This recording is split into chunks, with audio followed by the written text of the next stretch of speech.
All right, let's talk about one of the biggest questions in options trading. How do you actually pick the right contract? How do you go from just taking a wild guess to having a solid, repeatable process like the pros? That's what we're breaking down right now. Have you ever pulled up an options chain and just stared at it, completely overwhelmed by all the choices? It can honestly feel like you're just buying a lottery ticket. But here's the thing, it doesn't have to be that way. There is a clear, structured way to cut through the noise and seriously up your odds. And that's exactly what we're going to do. We're going to build a sort of funnel, a checklist that walks you step by step from the big picture, the stock chart, all the way down to the specific contract that's perfect for your trade. And it all begins with the stock itself. And listen, this right here is the biggest mindset shift you can make. Before you even think about delta or theta or expiration dates, you've got to make sure the stock itself is actually ready to do what you're betting it will do. Because a great options contract on a stock with a terrible chart, well, that's just a losing trade waiting to happen. So how do we check the stock's health? We look at a few key technical indicators. Think of these as the stock's vital signs. Now, we're not going to do a deep dive on all of these today, but we'll touch on a couple of the most important ones that really help you gauge the momentum and conviction behind a move. These basically help you answer the question, is this move for real or is it just a bunch of noise? So let's start with RSI. This is your momentum gauge. Let's say you're looking to buy calls, but the RSI is way up there screaming overbought above 70. Well, you might be showing up a little too late to the party. It's just a super quick check to help you avoid jumping in at a really bad time. Now, VWAP. This one's a personal favorite just because it's so simple and effective. Think of the VWAP line as the line of control in a battle. If the stock price is trading above it, the buyers are in control, and that gives a bullish move a lot more credibility. If it's trading below, the sellers are winning. It's a crystal clear sign of who's in the driver's seat. So here's the bottom line for this first step.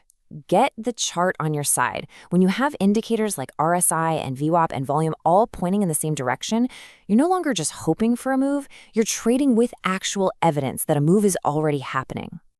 Okay, so the chart looks good, the stock has real momentum. Now we get to open up that options chain, and we can do it with confidence, right? We can start hunting for the specific contract that's going to let us capture that move. This chart here really simplifies things into what I call green flags and red flags. You want to look for the green flags, things like a high delta and lots of liquidity, which you can see with volume and open interest over 1,000. Those help you get in and out of a trade smoothly. On the flip side, you've got to avoid the red flags, because these things can just silently eat away at your money. High theta is time decay working against you. High IV means the contract is pricey, and you could get crushed by a drop in volatility. And a wide bid-ask spread? That's just you paying an extra fee to get into the trade. No thanks. Let's just zoom in on delta for a second. Why do we want it above 0.50? Well, it's pretty simple. A contract with a 0.50 delta will go up in value by about 50 cents for every single dollar the stock moves up. So a higher delta means your contract is more sensitive to the stock's movement. And that's how you make money. That's the whole point, right?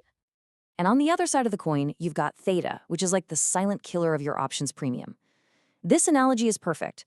Your contract really is like a melting ice cube. Every single day that passes, a little piece of its value just vanishes into thin air because of time decay. And a high theta just means that ice cube is melting way, way faster. All right, so we've got a strong chart, and we filter the options chain for contracts with good green flags. The very last step is to really dial in our timing and our risk by picking the right expiration date and the right strike price for a specific plan.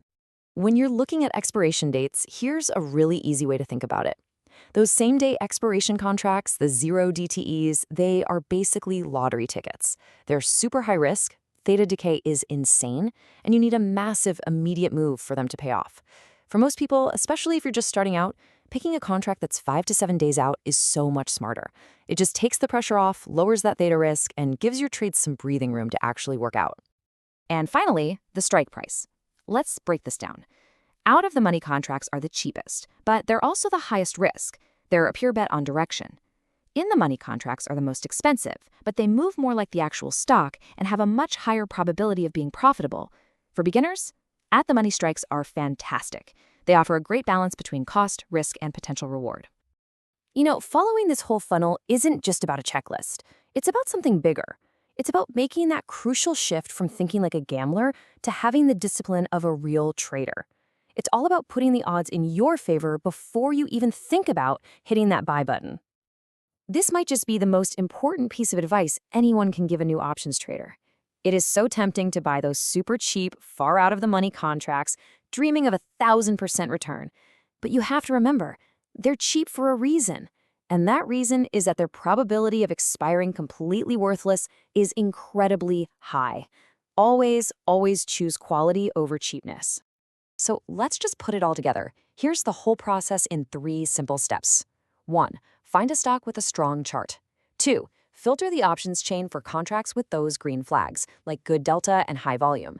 And 3. Choose a strike price and an expiration date that actually match your game plan and your comfort level with risk. That's it. That's the disciplined approach.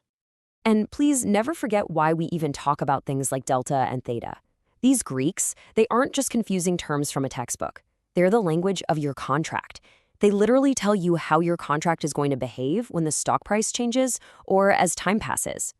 Understanding them is how you understand and manage your risk. So I want to leave you with this question to really think about. After going through this whole funnel, what's the one thing you're going to add to your checklist before you place your next trade? Maybe it's checking the VWAP first, or maybe it's making sure you're avoiding contracts with ridiculously high theta. Just making one small, disciplined change can make all the difference in the world.